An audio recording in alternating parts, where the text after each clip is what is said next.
சமாதான ஊழியங்கள் வழங்கும் இது உங்கள் அற்புதத்தின் நேரம். Time of miracles. இந்த நாள் நன்றாக அமையட்டும். எடுத்துக்கலாம், வாசிக்கலாம். அப்போஸ்தலர் புஸ்தகம் 9ஆம் அதிகாரத்தினுடைய வசனங்களை நாம் வாசித்து தேவ செய்திக்கு நேராக கடந்து போவோம். அப்போஸ்தலர் 9ஆம் அதிகாரம் 9ஆம் அதிகாரம் 31ஆவது வசனம் வாசிங்க. அப்பொழுது யூதேயா, கலிலேயா, சமாரியா நாடுகளிலும் சபைகள் சமாதானம் பெற்று பக்தி விருத்தி அடைந்து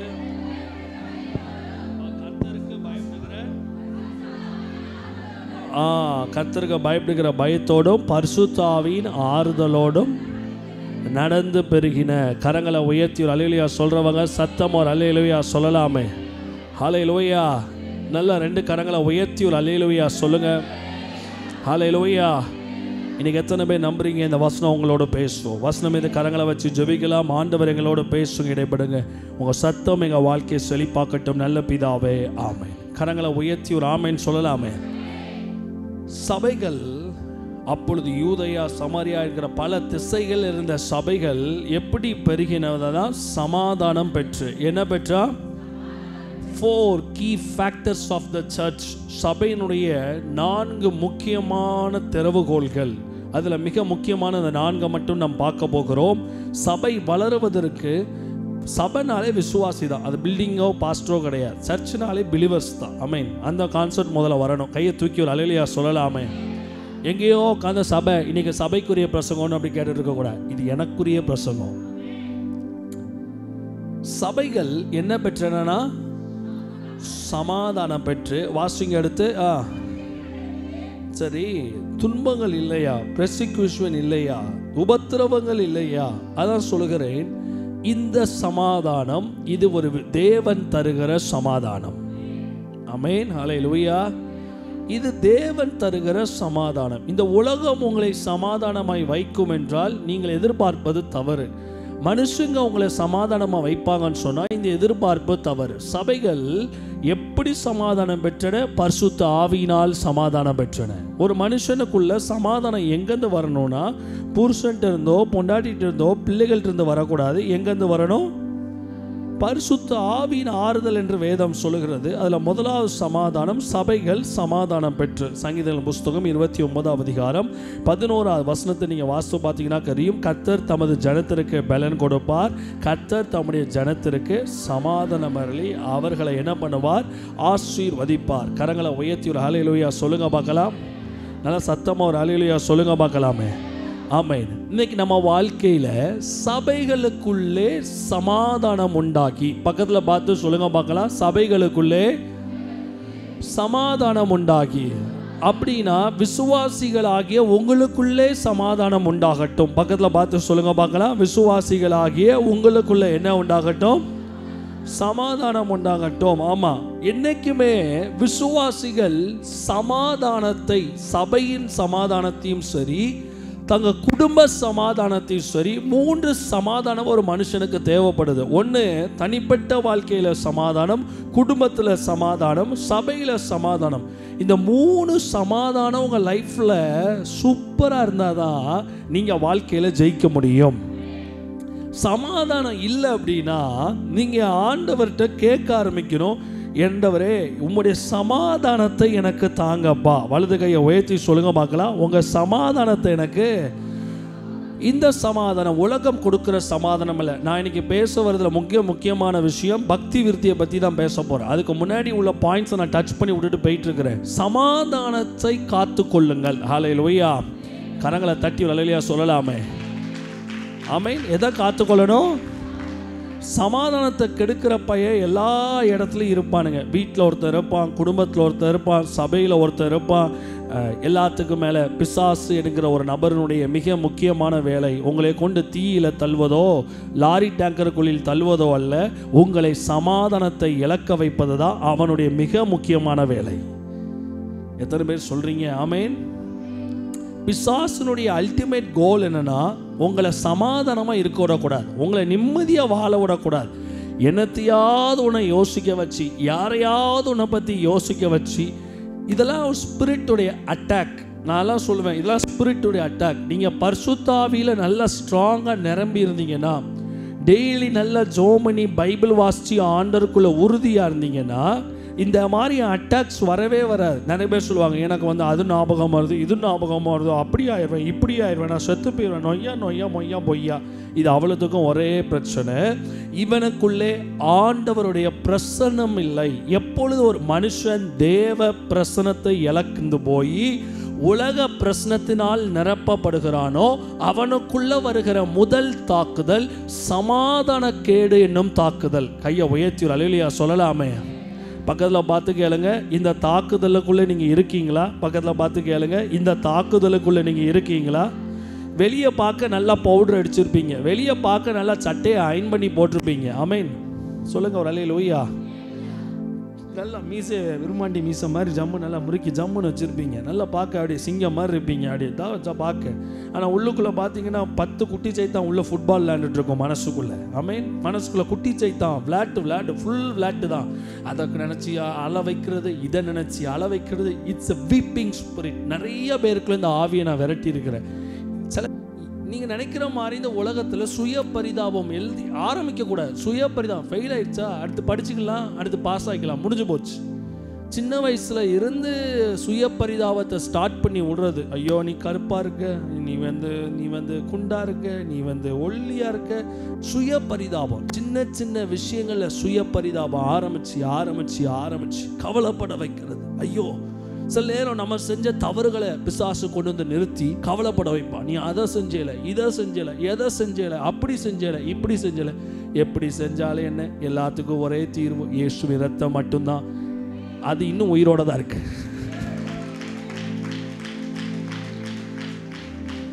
ஐயோ கடன் பிரச்சனை தலைக்கு மேலே இருக்கு, கடன் சுமை நிறையா இருக்கு. இதெல்லாம் சமாதான கேடுந்தாக்குதல். கடன் வாங்கியாச்சு. ஆமீன். கையை உயர்த்தி அல்லேலூயா சத்தமாக சொல்லிடணும். வாங்கியாச்சு, இனிமேல் தப்பிக்கிறதுக்கு என்ன பண்ணலாம்? வாங்கியாச்சு, தலைக்கு மேலே போயிடுச்சு, இனிமேல் என்ன பண்ணலாம்? வாங்கக்கூடாதபடிக்கு ஒரு முடிவு எடுக்கணும். உழைக்கிற காசில் கொஞ்சம் காசை எடுத்து வச்சு கடனை அடைக்க ஆரம்பிக்கணும். இதுக்காக நீ பைத்தியக்காரனை அலையணும்னு அவசியம் கிடையாது. உலகத்தில் வாழ்க்கையில் வாழ்வதற்கு முடியாத சூழ்நிலை என்று ஒன்றுமே இல்லை. கூப்பிடுகிற காக்கை குஞ்சுக்கு கூட கர்த்தர் என்ன வச்சிருக்காரு? ஆகாரத்தை கொடுக்கிறாரு. நான் சுய பரிதாபப்பட வேண்டுமென்றால் பிசாசுக்கு நான் இடம் கொடுத்து விட்டேன். ஆபிரகாம் குழந்தை இல்லை என்பதற்காக அவன் எங்கேயும் சுய பரிதாபப்படவில்லை. யாக்கோபு தான் வாழ்க்கையில தவறு செய்து விட்டதால் அவன் சுய பரிதாபப்படலை. ரிப்பன்டன்ஸ் வேற. ஐயோ இது ஆண்டவருக்கு பிரியம் இல்லை, ஆண்டவருக்கு பிரியமில்லாமல் இதை நான் செஞ்சுட்டேன், ஐயோ என் மனசு இது பண்ணதே, அது வேற. அது ஆண்டவர் சம்பவத்தில் போய் ஒப்பரவாகுது. ஆனால் நான் இப்படி இருக்கேனே, என் குடும்பம் இப்படி இருக்கேன், சூழ்நிலை இப்படி இருக்கேன், நான் இப்படி பிறந்துட்டேனே, நான் இந்த ஜாதியில் பிறந்துட்டேனே, இப்படி ஒரு சூழ்நிலைக்குள் இருந்துட்டேனே. இது எல்லாம் பிசாசு கொண்டு வருகிற தாக்குதல்கள். இந்த தாக்குதல் இருந்து நீங்கள் வெளியே வரணும்னா பரிசுத்தாவினர் கையை விட்டுலாம் மண்டையை குடைய மாட்டார். நீ ஒரு தீர்மானம் எடுக்கணும், இதை பற்றி நான் யோசிக்க மாட்டேன். இதான் வேதம் சொல்லுது. நான் முந்தினவைகளை நினைக்க வேண்டாம், பூர்வமானவைகளை சிந்திக்க வேண்டாம். கையை உயர்த்தி சொல்லுங்க, இதோ நான் சகலத்தையும் புதிதாக்குறேன். கரங்களை தட்டி ஒரு அல்லேலூயா சொல்லலாமே. இதை நீங்கள் செய்யும் பொழுது சங்கீதம் 122:7 சொல்லுகிறது, உன் அலங்கத்திற்குள்ளே. எனக்கு புரியலை, அலங்கம்னா என்ன? வேதம் சொல்லுகிறது அலங்கம் என்றால் கர்த்தர் கொடுத்த இந்த ஆத்துமாதான் ஒரு அலங்கம். வேதத்தில் சொல்லப்படுகிறது, நீங்கள் கிறிஸ்துவுக்குள்ளே அரண்மனையாக ஒரே சரீரமாக கட்டி எழுப்பப்பட்டு கொண்டு வருகிறீர்கள். உன் இருதயம் ஒரு அலங்கம். அந்த அலங்கத்துக்குள்ள கடவுளின் சமாதானம் தங்கும்படி இன்னைக்கு ஒரு தீர்மானத்தோடு வெளியே போ. கரங்களை தட்டி ஒரு அல்லேலூயா சொல்றவங்க சத்தமாக கையை தட்டி ஒரு அல்லேலூயா சத்தமாக சொல்லலாமே. பக்கத்தில் பார்த்து சொல்லுங்க, உன் அலங்கம் என்ன பண்ணணும்? கெட்டப்படணும். அந்த அலங்கத்துக்குள்ள பிசாசு என்ன பண்ணக்கூடாது? ஃபுட்பால் விளையாட விடக்கூடாது. என்ன விளையாட விடக்கூடாது? ஃபுட்பால் விளையாடக்கூடாது. நான் சிம்பிளாக சொல்லுவேன், பாஸ்டர் கடன் பிரச்சனை தலைக்கு மேலே போயிடுச்சு, காரை தூக்கிட்டு போகிறாங்க, தூக்கிட்டு போக சொல்லு. பாஸ்டர் அடுத்து லோன் தர மாட்டாங்க, பாஸ்டர் ஹாஸ்பிட்டலில் படுத்து கிடக்க உடையா ஃப்ரீயா. அதான் இன்னைக்கு நான் இவ்வளவு தைரியமாக இன்னைக்கு நான் பிரசங்கம் பண்ணுறேன்னா, தெனாவட்டா பிரசங்கம் பண்ணுறேன்னா, அது பணத்தினால் வருகிற விசுவாசம் அல்ல, கடவுளை ருசி பார்த்ததினால் வருகிற விசுவாசம். இதுவைகள் எல்லாம் விசுவாசத்தினுடைய பாதையில் கர்த்தர் நமக்கு கொடுக்கிற மகா பெரிய தெய்வீக பலன்.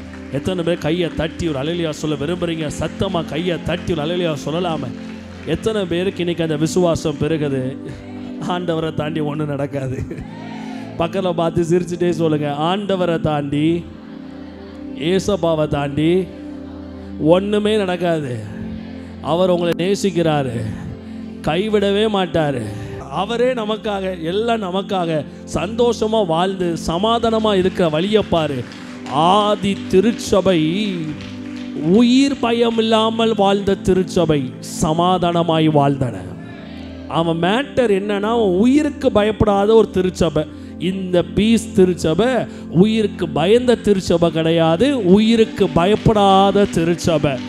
ஏன்னா எங்களுக்குள்ள ஒரு நம்பிக்கை இருக்குது, நாங்கள் வாழ்ந்தாலும் கர்த்தரோடு இருப்போம், நாங்கள் கண்ணை மூடினாலும் கர்த்தரோடு இருப்போம். மரண பயம் என்பது எங்களுக்கு கிடையாது. எல்லாம் எதுவும் எந்நேரமும் எதுவும் நடக்கலாம் என்று குறித்து விட்ட பிறகு அதில் டைம் எடுத்துக்கிட்டீங்களே, அந்த டைமில் தான் நான் கடவுளை ருசி பார்த்தேன், அவருடைய ஆழங்களை பார்த்தேன், அவருடைய மகிமையை பார்த்தேன், அவர் கூட நிற்கிறத பார்த்தேன். ஆமென். அதனால தான் என்றைக்குமே நீங்கள் பார்த்துருப்பீங்க, மக்களுக்கு பிரச்சனைன்னு வரும்போது அட்வைஸ் பண்ண மாட்டேன், ஜெபம் பண்ணுங்க வெளியே வந்துடுவீங்கன்னு சொல்லிட்டு போயிட்டே இருப்பேன். ஏன்னா நீங்கள் போகும் பாதைகளை கர்த்தர் அறிந்திருக்கிறார். கையை தட்டி ஒரு அல்லேலூயா சொல்லலாமே. ஒரு மனுஷனுக்கு நீங்கள் ஞான உபதேசம் பண்ண வேண்டும் என்றால் அவன் நன்றாய் இருக்கும்போது அதை செய்யுங்கள். அவன் பலவீனப்படும் போது, சுகவீனப்படும் போது, சோர்ந்து போகும்போது நீங்கள் சொல்ல வேண்டியது ஒன்றே ஒன்று தான், கர்த்தர் உன்னை கைவிட மாட்டார், நீதிமான் தள்ளாட விட மாட்டார், நித்தமும் காத்து. ஆண்டவர் எனக்கு ஒரு வாரம் பேசின இந்த ஒரு பாட்டு தான். ஆமென். என்ன பாட்டு? நீதிமான் தள்ளாட விட மாட்டார்,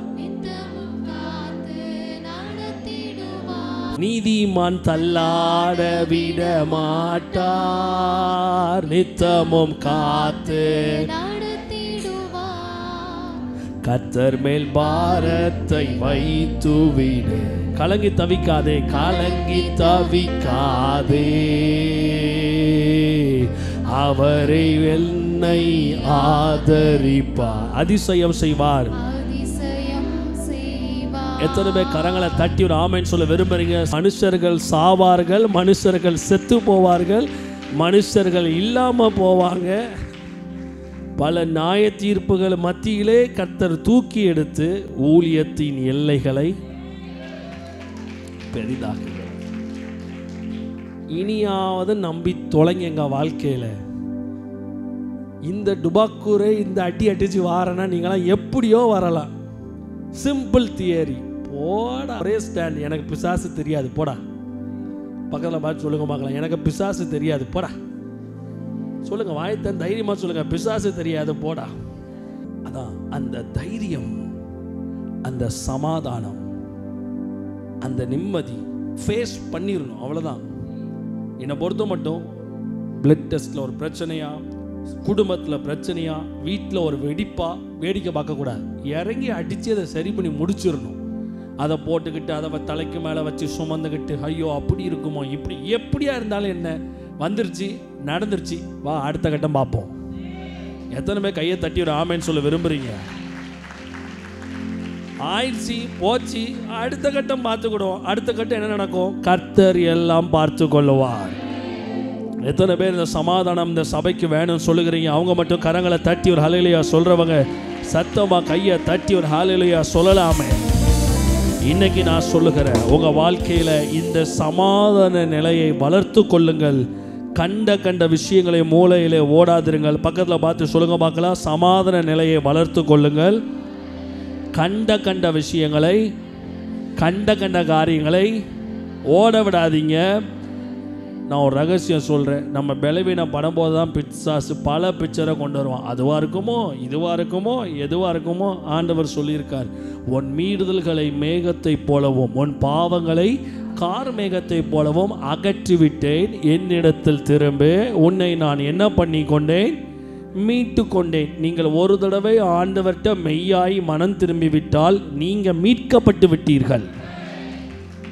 நானாக தான் வேற மாதிரி கையை தட்டி அலையிலையா சொல்லியிருப்பேன். இதுதான் பிசாசினுடைய ஸ்ட்ராட்டஜி. என்னத்தையாவது கொண்டு வந்து நிறுத்தி இதனால தான் இதுன்னு சொல்லுவான். நீங்கள் சொல்லணும், கிடையாது, கர்த்தர் எனக்காக இதை தான் வச்சிருக்காரு. ஆமேன். மேலே இருக்கவங்களாம் கரங்களை தட்டி ஆமேன் சொல்லுங்க பார்க்கலாம். அடுத்த வசனம், சபைகளுக்கு தேவை இந்த சமாதான நிலை. அடுத்து சபைக்கு தேவை பக்தி விருத்தி. அடுத்த வசனத்தை வாசிங்க. வாசிங்க பார்க்கலாம்.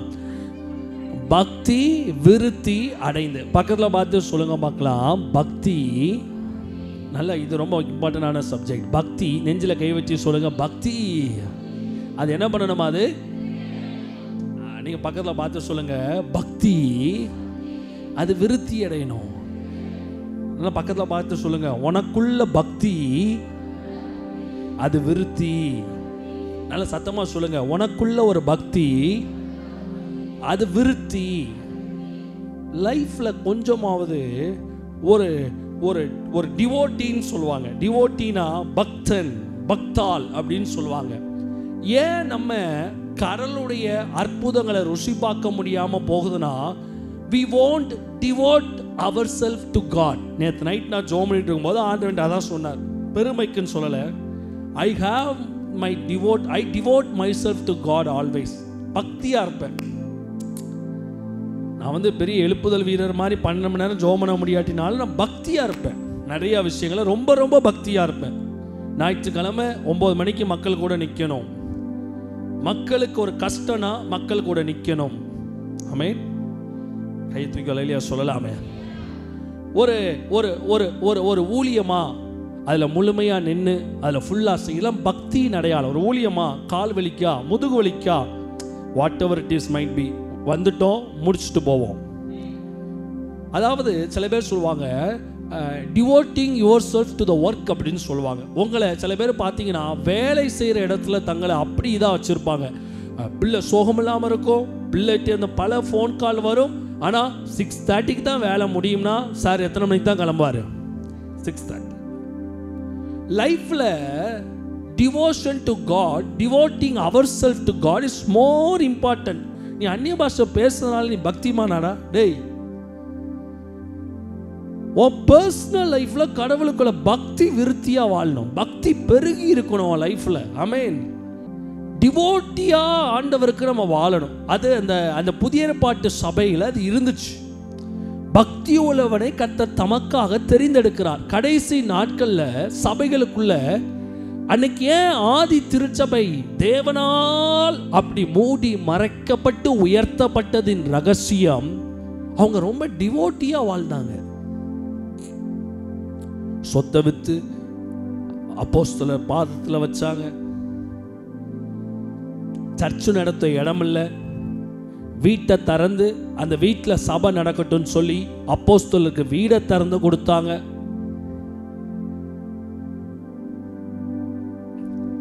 அப்பம் பிற்குதல்ல, பெர்சிக்யூஷன் போயிட்டு இருந்த பீரியட்ல, உபத்திரவங்கள் போயிட்டு இருந்த பீரியட்ல வீடுகள் தோறும் அப்பத்தை பிட்டு அவங்க வீட்டை புண்ணிய ஸ்தலமா மாத்தி கொடுத்தாங்க. இன்னைக்கு அந்த பக்தி நமக்கு இல்லை. ஊழியக்காரர்களை பக்தியா பார்த்தாங்க, அப்போஸ்தலர்களை பக்தியா பார்த்தாங்க. கீர்த்தனைகளினாலும் ஞான பாட்டுகளினாலும் பக்திமானா ஆராதனை செஞ்சாங்க.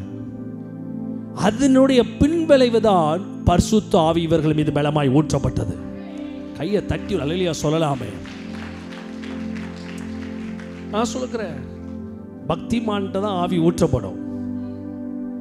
பக்தியா வாழ்றவன்ட்டு தான் ஆவியானவர் ஊற்றப்படுவார்.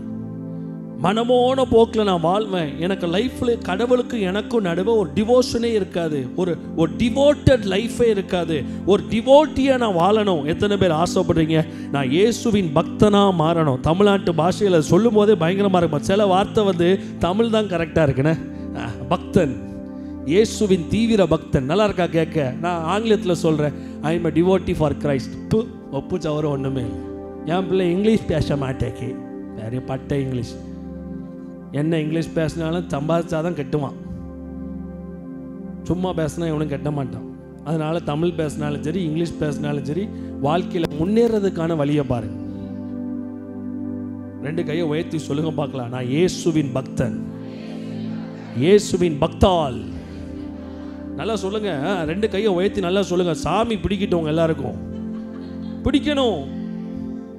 அப்போஸ்தலர்கள் அவங்க மேல் வீட்டு அறையில், இன்னைக்கு நான் பேசுகிற மெசேஜ் நிறைய பேர் லைஃப் அப்படியே தொட்டு கொண்டு இருக்கிறத நான் பார்க்குறேன்.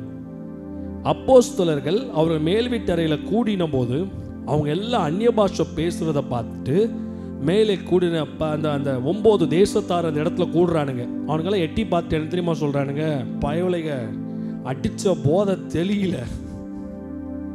அவன் ஜெபம் எப்படி இருந்துச்சா, ஒரு போதை கொண்ட மனுஷன் எப்படி ஜெபிப்பானோ, ஒரு மதுபானத்தினால் வெறி கொண்டவன் எந்த நிலையில நின்று தள்ளாடி அல்லாடி அப்படி இது பண்ணி சொல்லுவானோ அந்த அளவுக்கு அவர்கள் வெறி பிடித்தவர்களை போல பரிசுத்த ஆவிக்குள் நிரம்பினார்கள். அன்னைக்கு அவங்களுக்குள்ள வந்த அந்த டிவோட்டினஸ், அந்த பக்தி, அன்னைக்கு வந்த அந்த பக்தி இங்கே வரணும். பரவச நிலை இங்கே இருக்கணும். எத்தனை பேருக்கு இது ஆசையா இருக்கு? நான் ஒரு பரவச நிலைக்குள்ள இருக்கணும் ஆண்டவரே, அந்த வைப்புக்குள்ள இருக்கணும். நீங்கள் என்னதான் நான் ஜாலியாக பேசினாலும் எனக்குள்ளே எப்பவும் ஒரு பரவச நிலை இருக்கும். எப்போ ஒரு பேயை முன்னாடி நிற்க விட்டாலும் தலைமையில் கை வச்சு அந்த பேயை ஓட்ட எனக்கு தைரியம் உண்டு, அந்த பரவச நிலை உண்டு. அதுக்கு காரணம் பக்தி. 8:45 ஆச்சுன்னா மனசு துடிக்க ஆரம்பிச்சிடும். ஐயோ சபை நேரம் வந்துருச்சு, நீ தைரியமாக சர்ச்சுக்கு லேட்டாக வரையில் உன்னை தேவன் என்னவென்று இந்த மாதம் கேட்பார். பக்தி உனக்கு வர வேண்டும். அந்த பக்தியை பற்றி நான் பேச விரும்புகிறேன். பைபிளில் நிறைய இடத்துல ஆண்டவர் அதை போட்டு பேசியிருக்கார். 1 கொரிந்தியர் 10:23, 1 கொரிந்தியர் 14:3, சீக்கிரம் வாசிங்க. 1 கொரிந்தியர் 10:23, 1 கொரிந்தியர் 14:3, 1 கொரிந்தியர் 14:12, நிறைய விஷயம். 3 விஷயத்தை சொல்லிட்டு நான் வேகமாக போகிறேன்.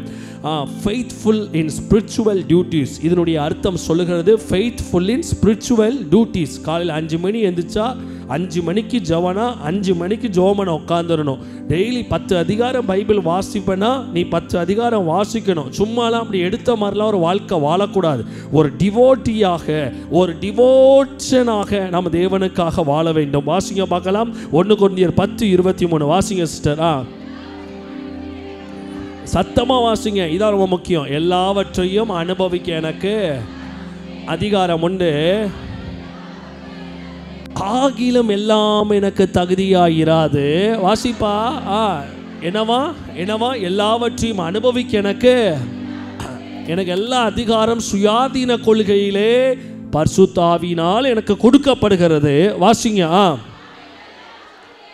கையை தட்டி ஒரு அல்லேலூயா சொல்லுங்க பார்க்கலாம். தம்பி, நான் இப்போ பேசிட்டு இருக்கிற மேட்டர் தப்பா கரெக்டான்னு சொல்ல வரலை. நீ இப்போ நகை போடுவது தப்பா கரெக்டா, நீ சர்ச்சுக்கு லேட்டாக வருது தப்பா கரெக்டா, அதெல்லாம் எல்லாம் அனுபவிக்க உனக்கு அதிகாரம் இருக்கு. எல்லாத்தையும் ஆட்சி செய்ய உனக்கு அதிகாரம் இருக்கு. எல்லாம் உனக்கு பக்தி விருத்தியை கொடுக்காது. சர்ச்சுக்கு லேட்டாக வருது பக்தி விருத்தியை கொடுக்குமா, பக்தியை இன்னும் கம்மி பண்ணுமா? சத்தமாக சொல்லுங்க பார்க்கலாம். பக்தியை கம்மி பண்ணோம். டெய்லி காலையில் எழுந்துச்சி ஜோம் பண்ணலாம், ஜோம் பண்ணாமல் இருக்கலாம். 10 அதிகாரம் வாசித்தாதான் ஆண்டவர் பேசுவாரா? ஒத்த அதிகாரத்தில் பேச மாட்டாரா? தப்பு இல்லையே, ஒத்த அதிகாரத்துலையும் பேசுவார். ஆனால் 10 அதிகாரம் வாசித்தா பக்தி கூடுமா கம்மியாகுமா? கூடும். அப்போ லைஃப்பில் ஆண்டவரோடு நெருங்குவதற்கு செய்ய வேண்டிய செயல்கள் அதிகரிக்க வேண்டும். கரங்களை தட்டி அல்லேலூயா சொல்லலாமே. வாரத்தில் ஒரு நாள் சர்ச்சு வர்றது உங்களை பக்தியை அதிகரிக்க பண்ணுமா? எழப்பட்ட உபவாச ஜெபமெல்லாம் வர்றது உங்கள் பக்தியை அதிகரிக்க பண்ணுமா? அப்போது இப்போ என்ன செய்யணும்? நீங்கள் தான் உங்களுக்கு பதில். அப்போ பக்தி விருத்தி அடைய நீங்கள் என்ன செய்யணும்? நீங்கள் தான் இந்த ஸ்பிரிச்சுவல் டியூட்டிஸை அதிகம் பண்ணணும். இந்த ஆன்மீக செயல்பாடுகளை, ஆன்மீக செயலாக்கங்களை அதிகரித்தால் பக்தி பெருகும். கையை தட்டி அல்லேலூயா சொல்கிறவங்க சத்தம் அல்லேலூயா சொல்லலாமே. இப்போ நான் தான் இருக்கிறேன். 1 மணி நேரம் ஜோம் பண்ணும்போது எனக்குள்ள ஒரு பரவச நிலை இருக்கும். ஒரு 2 மணி நேரம் ஜோம் பண்ணிட்டு வந்தேன்னா அடுத்த பரவச நிலைக்குள்ளே இருப்பேன். ஒரு 4 மணி நேரம் ஜோமனா அடுத்த ஒரு பரவச நிலைக்குள்ளே இருப்பேன். ஒரு 10 அதிகாரம் வாசித்தோன்னா அது ஒரு பரவச நிலை. ஒரு 20 அதிகாரம் வாசித்தோன்னா அது ஒரு பரவச நிலை. இந்த ஆன்மீக செயல்பாடுகளை அதிகரிக்க வேண்டும். கிறிஸ்தவத்துக்குள் தேவன் நமக்கு தந்த ஆன்மீக செயலாக்கங்களை அதிகரிக்க வேண்டும். கையை தட்டி அல்லேலூயா சொல்கிறவங்க சத்தமாக கையை தட்டி அல்லேலூயா சொல்லலாமே. சொல்லுங்க, கையை நல்லா தட்டி அல்லேலூயா சொல்லலாமே. டெய்லி ஒரு பாட்டு கேட்டேன்னா அது ஓரளவு இருப்பேன். 2 பாட்டு கேட்டேன்னா இன்னும் கொஞ்சம் நல்லாவேன். 5 பாட்டு கேட்டேன்னா இன்னும் அதிகமாவேன். நல்ல பாட்டை நீனே பாட ஆரம்பிச்சேன்னா இன்னும் பக்தி நிலை என்ன பண்ணும்? இன்க்ரீஸ் ஆகும். பக்கத்தில் பார்த்து சொல்லுங்க, இன்னையிலிருந்து பக்தி காரியங்களை இன்க்ரீஸ் பண்ணணும். கையை தட்டி அல்லேலூயா சொல்லலாமே. சபைகள் என்ன பண்ணுச்சாம்? 1 கொரிந்தியர் 14:3 வாசிங்க பார்க்கலாம். 1 கொரிந்தியர் 14:3 சொல்லுகிறார், எல்லாம் அனுபவிக்கலாம், தப்பு கிடையாது. நான் எல்லாத்தையும் ஜாலி பண்ணலாம், தப்புன்னு சொல்றதுக்கு ஒன்றும் இல்லை. ஆனால் எல்லாம் எனக்கு எதை உண்டாக்காது? எப்படி பாயிண்ட் எப்படி இருக்கு? 1 கொரிந்தியர் 14:3 வாசிங்க பார்க்கலாம். சீக்கிரம் வாசிங்க. பக்தி விருத்தியையோ தீர்க்க தரிசனம் சொல்லுகிறவனோ மனுஷருக்கு தீர்க்க தரிசனம் எப்படி இருக்கணுமா? மனுஷனுக்கு எதை கொண்டு வரணுமா? பக்தி விருத்தியையோ வாசிங்க, புத்தியையோ. என்னங்க தீர்க்க தரிசனம் சொன்னால் புத்தி வரணுமா? ஒன்றும் புரியலை. அப்போ தீர்க்க தரிசனங்களில் ஒன்று புத்தி சொல்வது. கையை தட்டி அல்லேலூயா சொல்லலாமே. புத்தி ஆறுதல் உண்டாகத்தக்கதா என்ன பண்ணுகிறான்? பேசுகிறான். These all the parts of the prophecies. Prophecy is not all about you will get a house. Prophecy என்பது நீங்கள் ஒரு வீட்டை பெறுவாய், ஒரு காட்டை பெறுவாய், உனக்கு கல்யாணம் நடக்கும், இது சொல்வது மட்டும் தீர்க்க தரிசனம் அல்ல. பக்தி விருத்தியை உனக்குள்ள ஒரு தீர்க்க தரிசனம் உண்டாக்க வேண்டும். நான் சில பேருக்கு சில தீர்க்க தரிசனம், நிறைய தீர்க்க தரிசனம் சொல்லியிருக்கிறேன். நீ இந்த காரியத்தில் மனம் திரும்பினால் கர்த்தர் உனக்கு இதை செய்வார். இதெல்லாம் உனக்குள்ள எதை உண்டாக்கும்? பக்தி விருத்தியை உண்டாக்கும். நம்முடைய ப்ராஃபசிஸ் நம்மளை பக்திக்குள்ளே கொண்டு போகணும். எனக்கு நிறைய சில ஊழியக்காரர்கள் உண்டு. என்னை அடிக்கடி குத்துவாங்க, அடிக்கடி குத்துற மாதிரி பேசுவாங்க, அடிக்கடி என்னை கடிந்து கொள்வாங்க, நீ போகிற பாதை தப்புன்னு சொல்லுவாங்க. மனசு உடையிற மாதிரிலாம் சில பேர் என்கிட்ட பேசியிருக்காங்க. நல்லா யோசிச்சிருக்கேன், இந்த மனுஷன்ட்டு இனிமேல் பேசவே வேண்டான்னு. ஆனால் அப்படியெல்லாம் பேச போய் தான் இன்னைக்கு கர்த்தர் என்னை பக்தி உள்ளவனாக நிறுத்தி வச்சிருக்காரு. அப்படி பேச போய் தான் விசுவாசிகளுக்கு முன்னாடி கர்த்தரன ஒரு ஊழியக்காரனா சும்மா பிரசங்கம் பண்ணிட்டு போற டுபாக்கு ஒரு பாஸ்டராக அல்ல, தேவனுடைய வல்லமையை கொண்டு வரத்தக்க விதமாய் கர்த்தர் என்ன ஒரு பாத்திரமா வச்சிருக்காரு. பக்தி பெருகுனாதான் பரிசுத்த ஆவியின் அற்புதங்கள் பெருகும். பக்கத்தில் பார்த்து சொல்லுங்க பார்க்கலாம். நல்ல சத்தமா சொல்லுங்க. எது பெருகணும்? பக்தி பெருகணும். என்ன பெருகணும் பிரதர்? பக்தி பெருகி போச்சு. நான் சொல்லிட்டு போட்டோமே, ஒரு நாளும் எதை குறிச்சும் கவலைப்பட்டதே கிடையாது, எதை குறித்து யோசித்ததே கிடையாது. I am a free bird. நான் ஒரு சந்தோஷ பறவை, நான் ஒரு சந்தோஷ பிறவி, அப்படி தான் நான் சொல்லுவேன். எனக்கு கவலை கிடையாது, எதை குறிச்சும் கவலை கிடையாது. ஆமாம், எல்லாம் கர்த்தர் நடத்துவார், கர்த்தர் பார்த்து கொள்ளுவார். யார் தூஷிச்சானே, யார் வாழ்த்தினானே, நம்ம கூட இருக்கிறவன்னு வச்சிருக்கிறவங்க இருப்பாங்க, போகணும்னு நினைக்கிறவங்க போவாங்க, வரணும்னு நினைக்கிறவங்களும் கர்த்தர் கொண்டு வந்து சேர்ப்பார். கையை தட்டி ஒரு அல்லேலூயா சொல்றவங்க சத்தமா கையை தட்டி ஒரு அல்லேலூயா சொல்லலாமே. பக்தி விருத்தியாகி பரலோகம் சேர்றதுக்கு வழியை பாரு. கையை தட்டி ஒரு அல்லேலூயா சொல்லலாமே.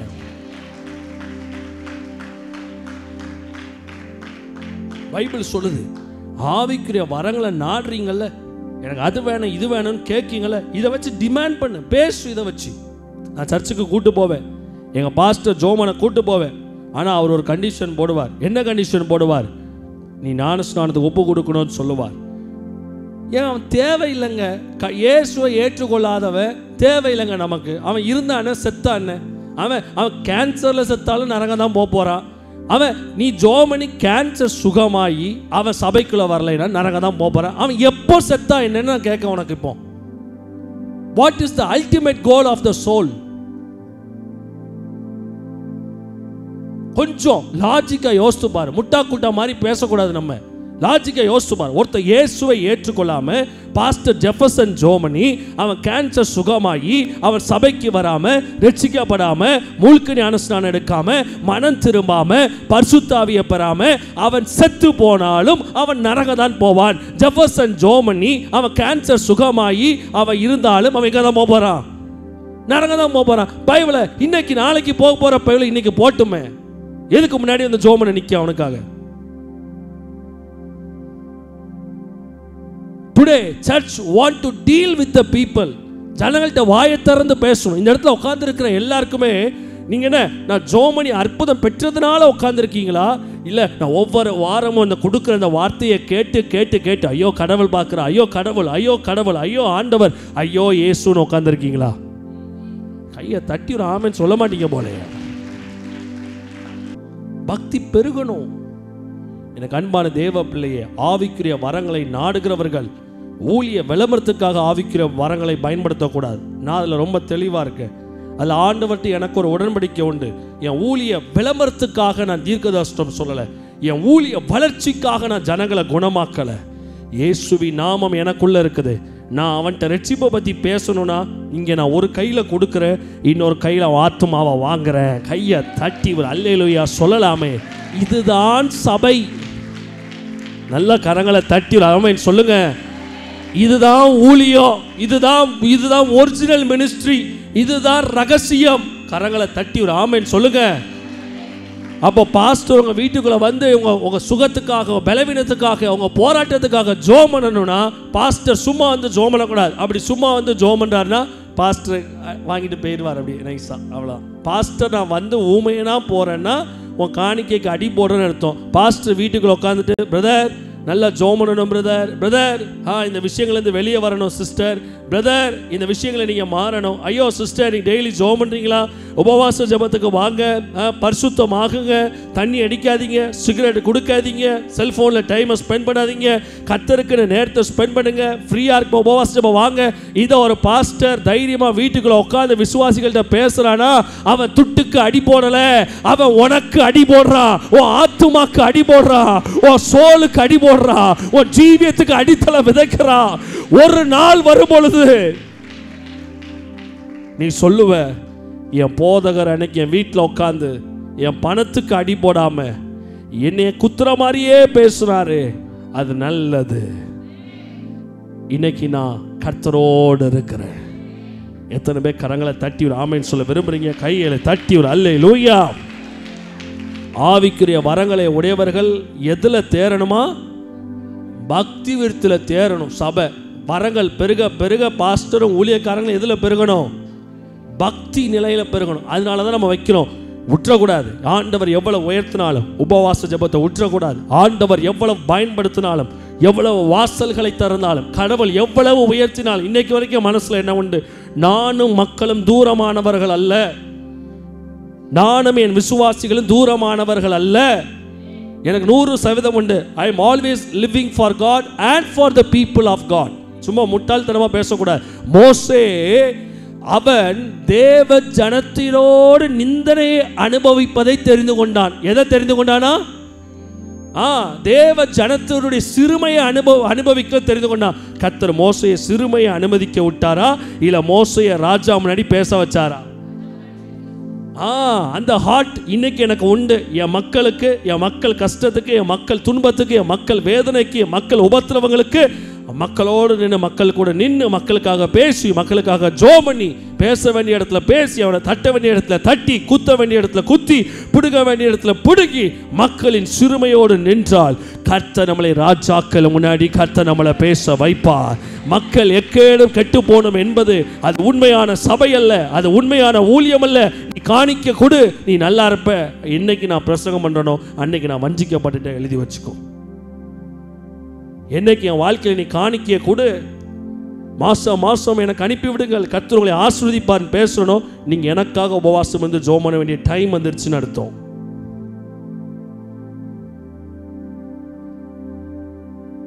உன் பாஸ்டருக்காக நீ கண்ணீர் வடிக்க வேண்டிய சீசன் வந்துருச்சுன்னு அர்த்தம். பாவத்தில் விழுறவனை நீ எழுப்பிடலாம், ஆனா பணத்தில் விழுந்தவனை என்ன பண்ண முடியாது? எழுப்ப முடியாது. அதனாலதான் போன வாரம் நான் பேசினேன், பண ஆசை மக்களுக்குள்ள இருக்கக்கூடாது. மக்கள் கையில் பணம் வாழ்க்கையை மீறி அதிகம் சேரக்கூடாது. பக்தியாக இருக்கிறவன் அதிகமாக சேர்க்க மாட்டான். பக்தியாக இருக்கிறவன் அதிகமாக வீட்டுக்குள்ளே வாங்கி வைக்க மாட்டான். பக்தியாக இருக்கிறவன் அளவுக்கு மீறி வீட்டுக்கு கொண்டு போக மாட்டான். அதுதான் அப்போஸ்தல நாட்கள் நடந்துச்சு. அவர்கள் கொண்டு வந்து தேவனுடைய பாதத்தில் வைத்து, தேவ சமூகத்தில் வைத்து அவர்கள் சபையாய் கட்டி எழுப்பினார்கள். கரங்களை தட்டி அல்லேலூயா சொல்கிறவங்க சத்தமாக கைகளை தட்டி ஒரு அல்லேலூயா சொல்லலாமே. அடுத்து கர்த்தருக்கு பயப்படுகிற பயம். முடிக்க போகிறேன். கர்த்தருக்கு பயப்படுகிற, போன வாரம் நான் எடுத்தேன், திரும்ப அதை பற்றி நான் பேசணும் என்கிற அவசியம் இதில் இல்லை. போன வார பிரசங்கத்தை பார்த்து கொள்ளுங்கள். அடுத்து பரிசுத்த ஆவியின் ஆறுதல். யோவான் புஸ்தகம் 16வது அதிகாரம் 13ஆம் வசனம். ஏன் பாஸ்டர் இந்த பாயிண்ட்டை ஸ்கிப் பண்ணிட்டு போகிறாரு? போன வாரம் நான் தெளிவாக நான் பேசினேன். கேட்காதவன் நீ கேட்காம தான் இருக்கணும், கடைசி வரைக்கும் வந்திருக்கணும். போன வாரம் யோவான் புஸ்தகம் 16வது அதிகாரம் 13ஆம் வசனம். பரிசுத்தாவின் ஆறுதல் என்ன? What is the language of Holy Spirit comfort? This is the language. இது ஒரு ஹோலி ஸ்பிரிட்டுடைய லாங்குவேஜ். எடுங்க பார்க்கலாம், பக்கத்தில் பார்த்து சொல்லுங்க. What is the language of Holy Spirit comfort? பரிசுத்தாவின் ஆறுதல்னா என்ன? இப்போ நான் கொடுக்க போகிற குட்டில் ஆமாவை எந்திரிச்சு எப்படி ஓட போகிற அப்படிங்கிறத மட்டும் இப்போ 10 நிமிஷத்தில் நீங்கள் காண்பீர்கள். பக்கத்தில் பார்த்து சொல்லுங்க, பரிசுத்தாவின் ஆறுதல்னா என்ன? பக்கத்தில் பார்த்து சொல்லுங்க பார்க்கலாம். பரிசுத்தாவின் ஆறுதல்னா என்ன? கண்மணியே கண்மணியே உன் கண்ணீர் எல்லாம் துடைப்பார். இது அவருடைய ஆறுதல் அல்ல.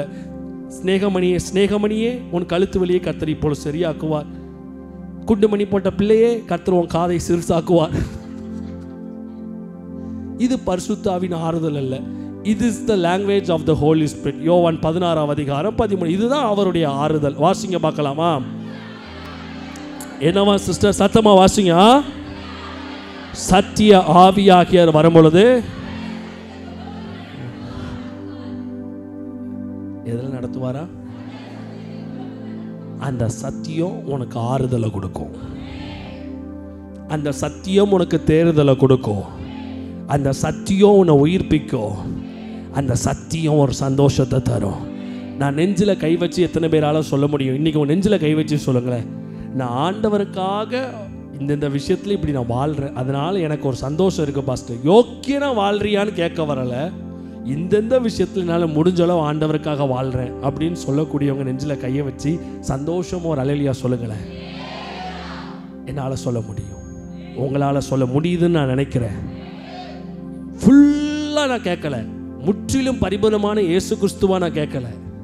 இந்தெந்த விஷயத்தில் என்னால் ஏதோ முடிஞ்சளவு ஆண்டவருக்காக போராடுறேன், நீச்சல் அடிக்கிறேன், நீச்சல் தெரிதோ இல்லையோ குளத்துல கையை காலை போட்டு நான் ட்ரை பண்ணுறேன். What is the language of the Holy Spirit comfort? இன்னைக்கு காலையில் பரிசுத்தாவினி என்ற சொல்லி கொடுத்தார். இதுதான் என் லாங்குவேஜ்ப்பா. ஏன்னா ஏசாயா புஸ்தகத்தில் சொல்லப்படுது, பரியாச உதடுகளால் அந்நிய பாஷைகளாலும் இந்த ஜனத்தோடே பேசுவா, இதுவே இவர்களுக்கு ஆறுதல் என்று சொன்னாலும் அவங்க என்ன பண்ண மாட்டாங்க, கேட்க மாட்டாங்க. Language of the Holy Spirit இதான். வாசிங்க பார்க்கலாம். சகல சத்தமாக வாசிங்க, வாயை திறக்கவே மாட்டேங்க. எதுக்குள்ள நடத்துவாரா? இது இந்த சத்தியம் செட் ஆகும், இந்த சத்தியம் செட் ஆகாது அப்படிலாம் கிடையாது. சகல சத்தியத்துக்குள்ளும் உங்களை என்ன பண்ணுவார்? நடத்துவார். மேலே இருக்கவங்களாம் வலது கையை உயர்த்தி அல்லேலூயா சத்தமாக சொல்லுங்க பார்க்கலாம். பக்கத்தில் கை கொடுத்து சொல்லுங்க, பரிசுத்த ஆவியானவர் வரும்பொழுது சகல சத்தியத்திற்குள்ளும் உங்களை என்ன பண்ணுவார்? அப்படியே அழகா நடத்தி கொண்டு போவார். வாசிங்க. அவர் தம்முடைய சுயமாய் பேசாமல் தாம் கேள்விப்பட்டவைகள் யாவையும் சொல்லி, இப்ப நான் பிரசங்கம் பண்ணும்போது அது இதுன்னு சொல்லி கேள்விப்பட்டது பார்த்தது வச்சது எல்லாத்தையும் சேர்த்து சொல்றேன்ல. வாசிங்க அடுத்து. வரும் காரியங்களை குறித்து உங்களுக்கு என்ன பண்ணுவார்? அறிவிப்பார். வாசிங்க அடுத்து. அவர் என்னுடையதிலிருந்து உங்களுக்கு அறிவிப்பதினால் அவர் அவருடைய ஊழியங்களை மகிமைப்படுத்துவார். அவர் சுயமாய் பேசாமல், பரிசுத்த ஆவியானவர் வரும்போது உன்னை எவ்வளவு அன்பா இருக்காரோ அவ்வளவு தூரம் கண்டித்தும் பேசுவார், கண்டிப்பார். நான் என் லைஃப்ல நிறைய பார்த்துருக்கிறேன். ஜனங்கள் கொடுக்குற ஒவ்வொரு காணிக்கையும் கைகளை பெற்று ஜெபிக்கும் போது ஆவியானுடைய கைடன்ஸ் அண்ட் ஸ்டபர்னஸ் அந்த ஃபினான்ஸில் இருக்கும். அதில் அப்படி மனமோன போக்கில் அதை செலவு பண்ண முடியாது. கர்த்தர் நம்மளை ஆசீர்வதிக்கும் போது அது ஆவியானுடைய கைடன்ஸ் உடனே உள்ள குறுக்க வருகிறத நான் பார்ப்பேன். ஆண்டவர் இதை தான் செய்யணும், இதை செய்யக்கூடாதுன்னு சொல்லி ஸ்ட்ராங்காக சொல்லுகிறத பார்த்துருக்கேன் நான் எத்தனையோ விஷயங்களில். ஏன் நான் சுகவீனமான நாட்களை நான் பார்த்துருக்கிறேன். ஸ்ட்ராங்காக ஆண்டவர் சொல்லுகிறார், இந்த மருத்துவமனைக்கு தான் போகணும், இங்கே தான் போகணும், இவங்கள தான் பார்க்கணும், இதை செய்யணும். அதில் ஒரு விடுதலையை கர்த்தர் கொடுப்பார். அவர் சொல்லியிருக்கார், அவர் ஒன்று சொன்னார்னா அதை செய்யணும். அவர் சொல்லுகிறார், அவர் உங்களுக்குள்ள வந்து சகல சத்தியத்திற்குள்ளும் உங்களை என்ன பண்ணுவார்? நடத்துவார். எத்தனை பேருக்கு ஆசையா இருக்கு, ஆவியானவர் என்னை நடத்த வேண்டும்? வலது கையை உயர்த்தி சொல்லுங்க பார்க்கலாம். ஆவியானவர் என்னை நடத்த வேண்டும், எனக்குள்ள நடத்த வேண்டும், என்னை பரிசுத்தமாக்கணும், என்னை வல்லமையா மாற்றணும், என்னை ஆசீர்வாதமா மாற்றணும், என் சுயரூபத்தை மாற்றணும், நான் சாம்பல் ஆகணும், ஆவியானவர் பெருக வேண்டும். கரங்களை தட்டி அல்லேலூயா சொல்றவங்க யோவான் 16:7-8-9-13 வாசிங்க. யோவான் 16:7-8-9 வாசிங்க. சீக்கிரம் வாசித்து மட்டும் முடிங்க. நான் உங்களுக்கு உண்மையே சொல்லுகிறேன். யோவான் 16:7-8-9-13 வாசிங்க. நான் போகிறது உங்களுக்கு பிரோச்சனமாய் இருக்கும், நான் போகாதிருந்தால் எனக்கு புரியல. தேற்றரவாளனா தேற்றணுமா கண்டிக்கணுமா? எனக்கு ஒன்றும் புரியல. பேர் தான் ஆள் தேற்றரவாளன், அவர் பார்க்குற வேலையெல்லாம் தேற்றாத வாளன் தான். அவர் பேர் தான் தேற்றரவாளன், அவர் பார்க்குற வேலையெல்லாம் டிஃப்ரெண்ட்டாக தான் இருக்குது. அப்படி தான் பைபிள் சொல்லுது. அவர் சொல்கிறார், நான் தேற்றரவாளன் அனுப்புகிறேன், உடனே எல்லாரும் அப்பா என்ன வார்த்தை எவ்வளோ நல்லா இருக்கு, அப்பா எவ்வளோ அழகாக இருக்குது இந்த வார்த்தை, பேரே தேற்றற, வா வா உள்ள வா, நீ உள்ள வா. தேற்றரவாளன் எல்லாருக்கும் நினைப்பு. தேற்றரவாளனவங்களை சோப்பு போட்டவங்களை அப்படியே அப்படியே அப்படியே இந்த எரும மாட்டை குளிப்பாட்டின மாதிரி அப்படியே தூங்குப்பா தம்பி, தூங்குப்பா தம்பி, தம்பி தூங்கு, நல்லா தூங்கு, நல்லா அப்பெல்லாம் தேற்ற மாட்டார். பேர் தான் தேற்றரவாளன். வசனத்தை வாசிங்க, அடுத்து தொடர்ந்து வாசிங்க, சத்தமாக வாசிங்க. வாசிங்க. அவர் அனுப்புகிறாரு, ரைட், அடுத்து வாசிங்க பார்க்கலாம். அவர் வந்து ஒரே குழப்பமாக இருக்குது. இந்த சொல்லுவாங்க தெரியுமா, ஆளு பேருக்கும் செயலுக்கும் சம்மந்தம் இல்லைன்னு. இது இந்த இடத்துக்கு பொருந்தும். அவர் பேரு தேற்றரவாளன். அவர் வந்து என்ன பண்ணணும்? அவர் வந்து என்ன பண்ணணும்? தேற்றணும். மகளே மகளே, கண்மணியே, செல்லமணியே, காந்தமணியே, காந்தம் போடாத மணியே, சிங்கமே, சிங்க பெண்ணே, தங்க பொண்ணே, சபையில் 10 வருஷமா இருக்கிற மூத்த விசுவாசியே, பல் துளக்காத விசுவாசியே அப்படின்னு சொல்லி அவர் வந்து உங்களை என்ன பண்ணணும்? உங்களை தேற்றணும் உங்களை. ஆனால் அவர் வந்து என்ன தெரியுமா பண்ணுவார்? வந்த உடனே கையை தட்டி இன்னைக்கு இந்த பிரசங்கத்தை கேட்குற நீ பாக்கியவாள். நல்ல கையை தட்டி அல்லேலூயா சொல்லுங்களேன். இன்னைக்கு இந்த பிரசங்கத்தை கேட்கிற நீ பாக்கியவதி. அவர் பேருக்கும் ஆளுக்கும் சம்பந்தம் இல்லாத ஒரு பார்ட்டி. அவர் பேர் தான் தேற்றரவாளன். பார்க்குற வேலை பாவத்தை குறிச்சி அவர் குச்சிக்கட்டையோடு தான் அலைவார். நல்லா வாய் திறந்து சொல்லுங்க. அவர் வந்து என்ன பண்ணுவார்? சில பேர் சொல்லுவாங்க, பாஸ்டர் நீங்கள் ஜெபம் பண்ணிட்டு இருந்தீங்களா, அப்படியே ஏசப்பா வந்து தலைக்கு மேலே கையை வச்சு அப்படியே தடவி விட்டார் பாஸ்டர். எனக்கு ஒன்றும் புரியலை. பிசாசு நல்லா தான் தடவுவான். அவர் வந்து அவர் பர்போஸ் என்ன தெரியுமா? பேர் தான் அந்த பேர். நீங்கள் என்னமோ நினச்சி வாழ்ந்துட்டு இருக்கீங்க. அவர் பேர் தான் அது. அவர் பார்க்குற வேலை வேற. பக்கத்தில் பார்த்து சொல்லுங்க, அவர் பேர் தான் தேற்றரவாளன். அவர் பார்க்குற வேலை பயங்கரமான வேலை. அந்த தேற்றரவாளன் வரும்போது அவர் என்ன பண்ணுவாரா? அம்மா எனக்கே அந்து போச்சு. நீ காலையில் வாசிக்கும் போதோ இவ்வளோ நாள் இது தெரியாமல் வளர்ந்துருக்கணும். அவர் என்ன பண்ணுவாரா? பாவத்தை குறித்து, அடுத்து நீதியை குறித்தோ, நியாய தீர்ப்பை குறித்தோ, அப்பா என்ன பண்ணுவாரா? உலகத்தை உமரு பேர் தேற்றரவாளன் தானையா, மெதுவாக உணர்த்த மாட்டீரோ? உமரு பேர் தேற்றரவாளன் தானே, நீ எப்படி உணர்த்தணும்? தம்பி பார்த்து உனக்கு இஷ்டம் தான் பண்ணு, இஷ்டம் இல்லாட்டி பண்ணாம விட்டுரு. நீ பைபிள் இஷ்டம் இருந்தா வாசி, இஷ்டம் இல்லாம வாசி. இப்படிலாம் ஆவியானவர் பேச மாட்டார். அப்படி திரும்ப பேசுவாரு, நீ வாஸ்தா வாழ்வ, வாசி காட்டி செத்து போயிடுவ. கையை தட்டி ஒரு அல்லேலூயா சொல்லுங்களேன். நல்லா கையை தட்டி ஒரு ஆமைன்னு சொல்லலாமே. நீ சபைக்கு வந்தேன்னா நல்லா இருப்ப, வரலைன்னா நாசமாக போவேன். இதான் முடிஞ்சு போச்சு. ஒன் வெட்டு ஒன்று துண்டு ஒன்று. இதில் அவர் வந்து உன் பக்கத்தில் உட்காந்துக்கிட்டு அப்படி மெதுவாக சொல்லுங்கள், பாம்போல சொல்லுங்கள். மக்கள் பாவம்ல வஞ்சிக்கிற ஆவி. உன்னை இப்படிலாம் யாராவது மயக்கிறாங்கன்னா அது பாஸ்டர்னா மெதுவாக பேசணும். பரிசுத்த ஆவியானவர் மென்மையானவர், புதன்மையானவர், புதல்வரானவர், பேர் தான் தேற்றரவாளன். அவர் பார்க்குற வேலை 3 வேலை தான். பாவம், சத்தமாக சொல்லுங்கள், பாவம், நீதி. பக்கத்தில் பார்த்து சொல்லுங்கள், பாவம். இந்த பிரசங்கம் எதில் நான் முடிக்கிறேன், நல்லா கவனிங்க. பாவம், நீதி, நியாய தீர்ப்பு. இதை குறித்து எப்படி உங்கள்கிட்ட பேசுவார்? மெதுவாக மகளேன்லாம் பேச மாட்டார். ரொம்ப ஸ்ட்ராங்காக, ரொம்ப தெளிவாக, ரொம்ப ஆழமாக. யாரும் நீங்கள் சொல்ல முடியாது பாஸ்டர் எனக்கு தான் சொன்னாரான்னு தெரியல, அப்படிலாம் சொல்ல முடியாது. பாஸ்டர் உங்களுக்கு தான் சொன்னாருன்னு சொல்லத்தக்க விதமாய் அவர் தெளிவாக, ஆழமாக, உள்ளத்தின் ஆழத்தில் இறங்கி அவர் கண்டித்து உணர்த்துவார். எத்தனை பேர் இன்னைக்கு உங்க வாழ்க்கையில இந்த அனுபவத்தை உணர்ந்திருக்கிறீங்க? அவங்க கையை தட்டி அல்லேலூயா சொல்லலாமே. இந்த அனுபவம் எனக்கு இருக்கு பாஸ்டர், இந்த அனுபவம் எனக்கு இருக்கு. ஆண்டவர் என்கிட்ட ஸ்ட்ராங்கா நீ செய்வது தவறு, இதை செய்யாதுன்னு சொல்லி கடவுள் என்னிடம் பேசின அனுபவம் எனக்கு இருக்கு. நான் சொல்றேன், நீ பாக்கியவதி. பரிசுத்த ஆவியினுடைய அரவணைப்புல இருக்கிற கையை தட்டி அல்லேலூயா சொல்லலாமே. ஐயோ, நீ ஆண்டவர் உனக்குள்ள இதை நீ செய்யக்கூடாது பேசுறாரா, குதிச்சு மகிழ்ந்துரு. கடவுள் துணை உன் கூட இருக்கு. இல்ல நைஸா அப்படியே சோப்பு போட்ட மாதிரியே இருக்கும், ஒரு மாதிரி அப்படி இப்படி அப்படி இப்படின்னு ஒரு மாதிரி இருக்கா.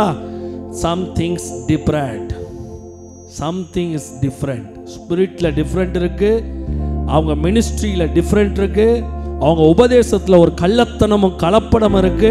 Something there money minded or else something there spiritually different. அவன் ஏதோ வித்தியாசமா இருக்கான். ஹோலி ஸ்பிரிட்டுடைய மூவ் அது கிடையாது. பரிசுத்த ஆவியானவர் வரும்பொழுது, அவர் பர்சனா வரும்பொழுது, ஒரு பர்சனுக்குள்ள அவர் வரும்போது அவர் இந்த 3 வேலையும் கரெக்டா செய்வார். நீங்க சொல்லுங்க பார்க்கலாம், ஆண்டவரே பரிசுத்த ஆவியானவரேன்னு சொல்லி கூப்பிடுங்க பார்க்கலாம். பரிசுத்த, நல்ல 2 கையை உயர்த்தி சொல்லுங்க, பரிசுத்த ஆவியானவரே.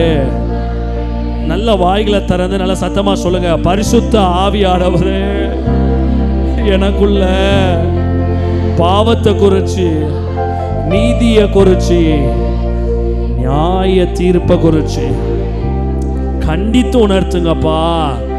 வாய் திறந்து சொல்லுங்க, கண்டித்து உணர்த்துங்க, கண்டித்து உணர்த்துங்க.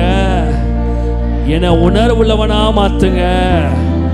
தேற்றற வாளன் என்று நீர் என்னை தேற்றும்படி நான் தேடாமல், நீர் என்னை உணர்த்தும்படி, நீர் என்னை தொடும்படி நான் உம்மை தேடுகிறேன். நான் அந்த ரட்சிப்பின் சந்தோஷத்தை இந்த சபையில பார்க்கிறேன். கரங்களை தட்டி ஒரு சந்தோஷத்தை இந்த இடத்துல நான் பார்க்கிறேன். பரிசுத்த ஆவியானவர் சந்தோஷமா என் பக்கத்துல நிக்கிறத பார்க்கிறேன். பரிசுத்த ஆவியானவர் எனக்குள்ள சந்தோஷப்படுகிறத பார்க்கிறேன். You have done my job, my son. என்னுடைய வேலையை இன்னைக்கு நல்லா செஞ்சாய் என்று ஆவியானவர் என்னை தட்டி கொடுக்கிறத பார்க்கிறேன். போங்க, போய் பக்கத்து வீட்டுக்காரங்க, எய்த்த வீட்டுக்காரங்க, சொந்தக்காரங்க கூட உட்கார்ந்து பேசுங்க. பரிசுத்த ஆவியானவர் வரும்போது நீ மனம் திரும்பவாய் என்று பேசுங்க. பரிசுத்த ஆவியானவர் வரும்போது நீ ரட்சிக்கப்படுவாய் என்று பேசுங்க. சொல்லுங்க, பரிசுத்த ஆவியானவர் வரும்போது நீங்க சும்மா கை தட்ட மாட்டீங்க, தேவனுக்காக வாழுவீங்கன்னு சொல்லி பேசுவீங்க. நல்ல சபையில வந்து அங்க மாவீங்கன்னு சொல்லி பேசுவீங்க. Go and hit the person boldly. இன்னைக்கு உங்களை தைரியப்படுத்துகிற, போய் மோதுங்க மக்களோடு, பரிசுத்த ஆவியின் வார்த்தையோடு மோதுங்க. எழும்புங்க தேவனுக்காக. இன்னைக்கு 4 காரியங்களை நான் பேசி இருக்கிறேன். சத்தமா சொல்லுங்க பார்க்கலாம், எத்தனை பேருக்கு இந்த செய்தி இன்னைக்கு ஆசீர்வாதமா இருந்துச்சு? அவங்க மட்டும் ஒரு 3 அல்லேலூயா சத்தமா சொல்லலாமே. ஆமே. 4 மேட்டர் ஸ்ட்ராங்கா நான் பேசியிருக்கிறேன். ஆண்டவர் பேசியிருக்கிறாரு. சமாதானத்தை குலைக்க இடம் உற்றவே கூடாது. பிசாசு மூளையை தொடர்றதுக்கு இடம் கொடுக்க கூடாது. 2வது பக்தி விருத்தியாய் தேவனுக்கு வாழணும். 3வது கர்த்தருக்கு பயப்படுகிற பயத்துல வாழணும். 4வது பரிசுத்த ஆவியானவர் தேற்றரவாளன் நம்மளை கண்டித்து உணர்த்தும்படியாக நம்மளை ஒப்பு கொடுத்து அனுமதிக்க வேண்டும். அவர் நல்ல ஸ்ட்ராங்கா மைண்ட்ல ஏற்றிக்கோங்க. அவர் தேற்றரவாளன் என்றால் உங்களை தேற்றி கொண்டிருக்க மாட்டார், உங்களை தேற்றி நடத்துவார். அதாவது he will make us to move forward. இந்த கம்ஃபர்ட் லைன் எதுக்கு தெரியுமா? உங்களை முன்னாடி மூவ் பண்ண வைக்கிறதுக்கு. அவருடைய dealing of comfort to bring out from your sin, not to keep you comfort in the sin. பரிசுத்த ஆவியுடைய கம்ஃபர்ட் நல்லா புரிஞ்சுக்கோங்க. உங்களை அந்த பாவத்திலிருந்து வெளியே வர்றதுக்கு மறுக்கரையில் உங்களுக்கு ஒரு நம்பிக்கையை கொடுத்து நிற்பார். அதுதான் அவருடைய ஆறுதல். ஆமென். பாவத்தை கண்டினியூ பண்றதுக்கு அவர் கம்ஃபர்ட் கொடுக்க மாட்டார்.